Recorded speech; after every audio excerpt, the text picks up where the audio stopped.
Do Okay. we not live in interesting times? We do live in interesting times. So we're here in Rome. Interesting times and Rome. That combo might sound poetic, but it's also prophetic. Once upon a time, the Roman Empire ruled the known world. Power, wealth, dominance, and then it crumbled. I bet the leaders back then also thought they were just living in interesting times. Is the crisis of the 3rd century.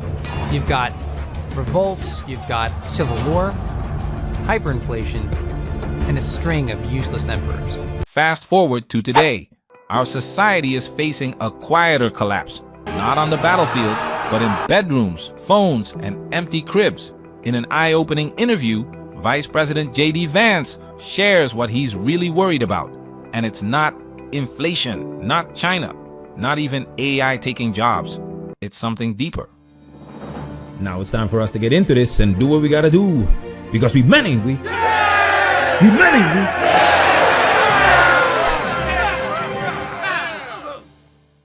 So anyway, I'm more optimistic, I should say, about the economic side of this, recognizing that, yes, there are concerns. I don't mean to understate them.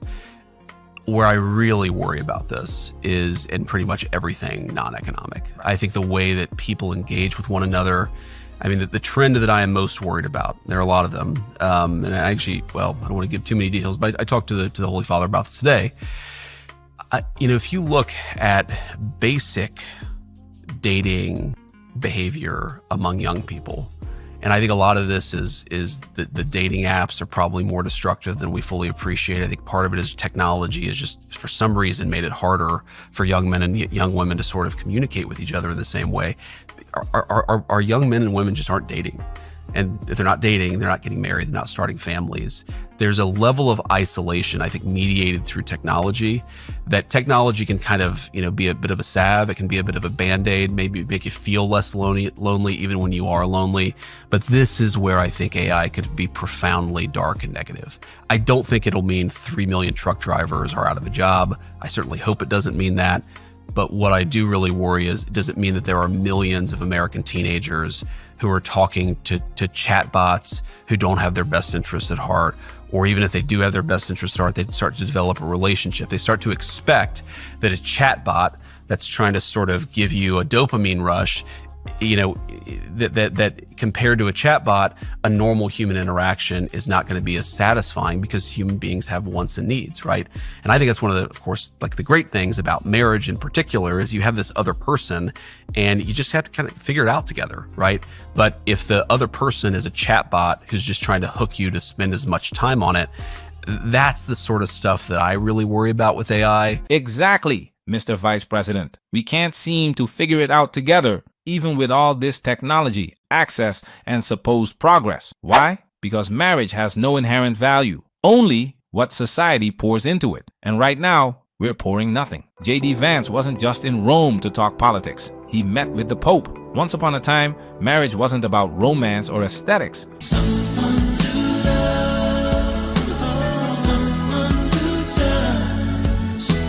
It was about religion, duty, survival. It was sacred. Marriage meant you build, you sacrifice, you stay. Now, you post, you vibe, you leave. According to Pew Research Center, 62% of US adults still identify as Christian. Sounds solid, right? But in reality, it's cultural Christianity, not committed. In the last 50 years, marriage rates in the United States have dropped by nearly 60%. Church attendance is down. Traditional values are hollowed out. Till Death Do Us Part has turned into Until Things Get Difficult. And the younger the generation, the weaker the tie.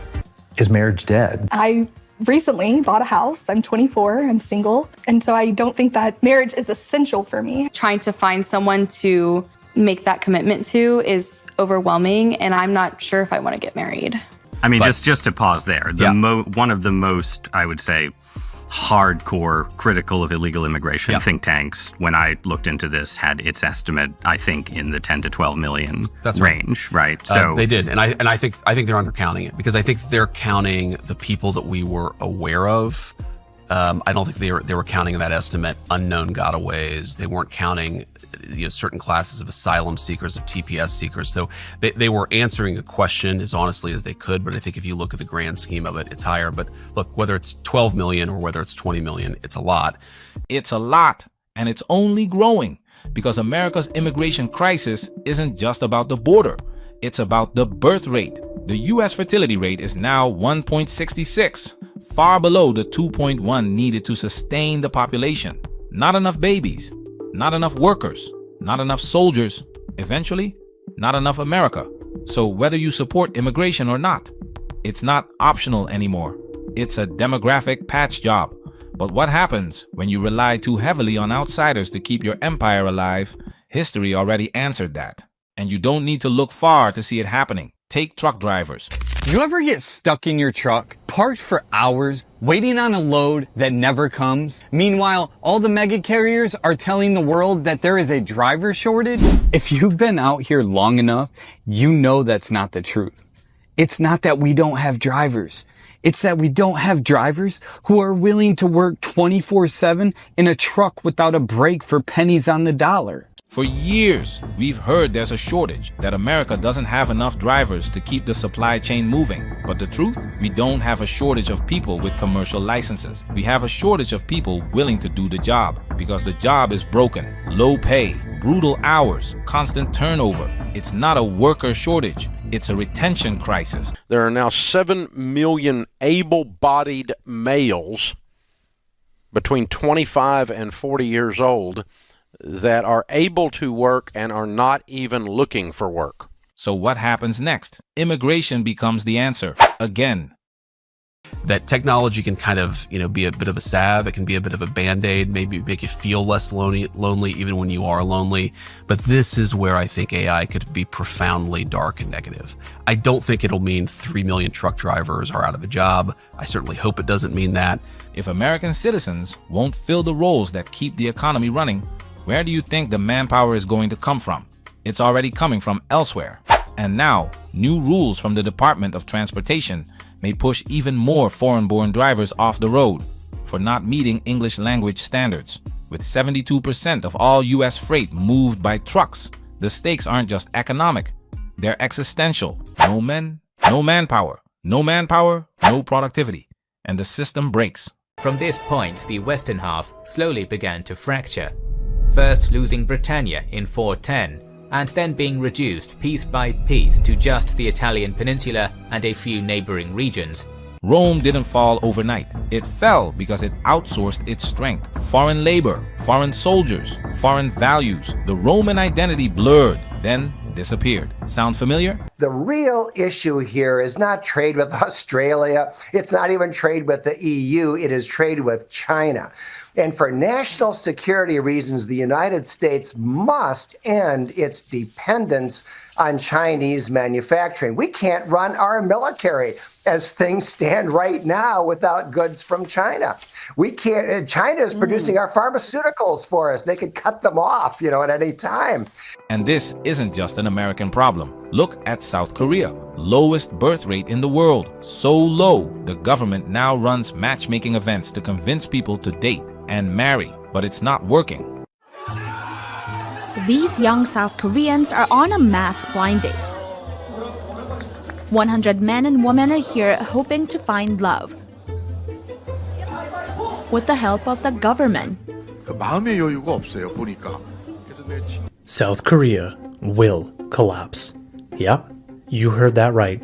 At its current rate, Korea is expected to go from a population of nearly 52 million to 34 million, a loss of over 30% in less than 50 years.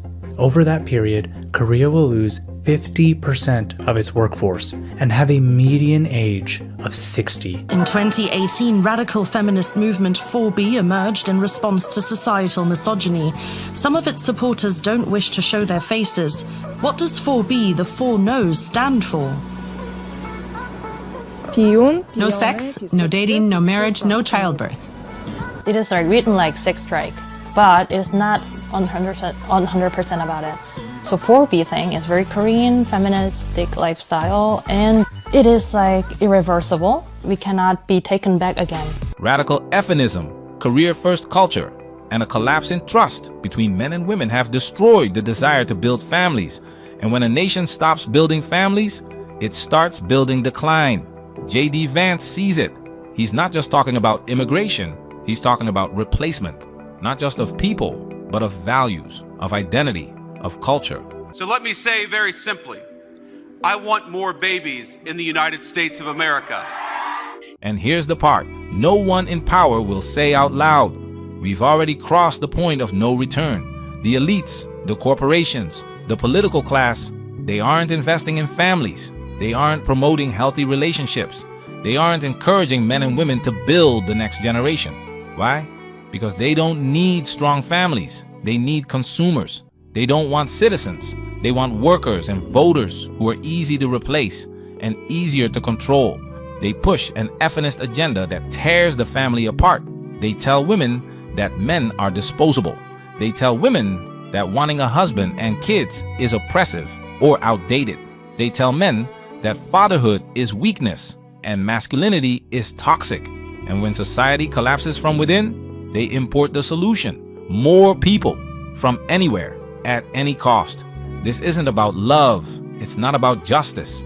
It's not even about unity. It's about control, and it always has been. So when J.D. Vance says young people aren't dating or getting married, he's not just making an observation, he's sounding the alarm. But let's be honest, the government isn't going to fix this. Not because they can't, but because they won't. This collapse isn't just cultural, it's political. It's fueled by policies that punish families, reward dysfunction, and divide men and women. There's no bill coming to bring back commitment, no stimulus check that can rebuild trust, because the people in power, they benefit from the breakdown, and they're not planning to stop it. The empire is rotting from the inside, and just like Rome, no one at the top is planning to save it.